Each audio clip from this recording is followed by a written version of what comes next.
Determine. Yesterday we discussed about the factual composition. Alright. Now descriptive composition. What are descriptive composition is? These are the different kinds of composition, which also you can see in the Cambridge examination. Alright. So first of all, you have to look into the question whether it is a factual composition, it is a descriptive, argumentative. So whatever the topic you wish to select, so you can write about that. So there are some methods to follow for descriptive composition. Now come to page number 136, descriptive composition. In a descriptive composition, you usually know what your theme, you know which person, place, or thing you have to describe. The two main problems are: how can I make my description interesting? How can I arrange my points in a sensible order? Because description is a describing thing. You are talking about the thing which is in front of you, right? So number first, I am describing a person. This is one of several possible methods. Give a general impression of the person. My best friend is a girl aged 17. This is general description. Then describe the outside of the person, his or her physical appearance. Then come to the physical appearance of the person, clothes, weather, clothing, and setting. This is step by step. First, you generally talk about, then come to describe his physical appearance is important, and then clothes and ways and talk. Then see, describe the person's character, then come to the character of the person.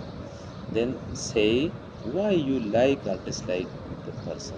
This is the point which you are going to discuss after describing his personality, his character. Then you can discuss about his character, right? Then say, and after character, you must say, for example, you like that person. So for liking, you will put your own ideas, your own saying. Dislike the person, perhaps mention some of the things he or she does or has done.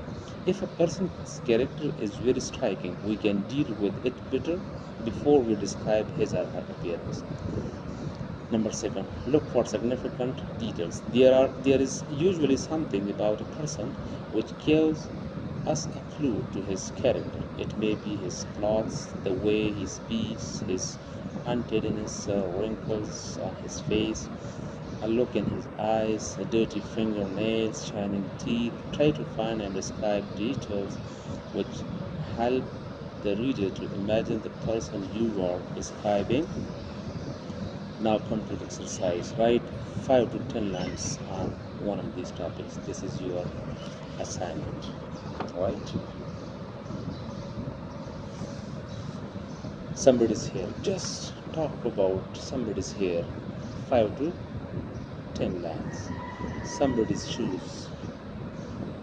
The way a person looks at you. This is, you are describing that these things are in front of you. You are describing somebody's hair. You are describing somebody's shoes. The way a person looks at you. Somebody's voice. A person's face. Person's hands. Right? These are the things which is your assignment. You just choose one of them and you return your topic with at least 10 sentences. Now describing a place, how to describe the place. This is also very important. For example, you are selecting a topic in a paper where there is a description. The topic is descriptive and you are describing a place. Now either start from the center of the place, either you start from the center of the place and work outwards, or start from the perimeter and work towards the center. One method is as follows. Number first, give a short general description of the place. Right? First you will give the general description. For example, Mary lives in a valley between two hills. This is general. It can be any valley between two hills. Now number second, then describe the place working outwards from the most important point. Right? You then describe the place, working outwards from the most important points. You from these important points you go to the other points as well. As in number second two above, look for details which quickly help a reader to imagine the place. Use as many of your five senses as you can. Okay, then the important point is, in addition to describing what you can see, describe what you can hear and perhaps smell.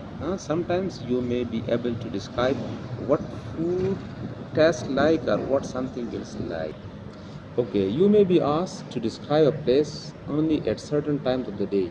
In other cases, you may be able to describe a place such as market from the time when it wakes up at 4 a.m. until the time when it goes to sleep at midnight. This method gives you more to write about.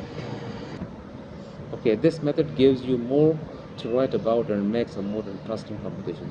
The examiner are always pleased if you are if you use local color, that is local details which may not be found in another country. You may be able to describe trees, buildings, vehicles, or people who exist only in your part of the world.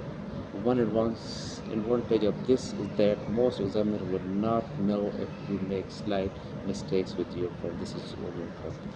Now come to the exercise 2, which is also a home assignment.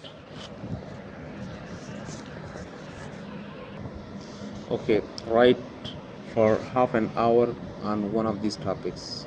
You must do one of these topics. For example, describe the views from a high place such as the top of the hill or a tall building. Means this time you are standing in a tall building and you are describing the view. This is you must be very much particular about the views to describe it interesting, right? Okay, choose one of the topic and just return to me this assignment. Okay, thank you so much.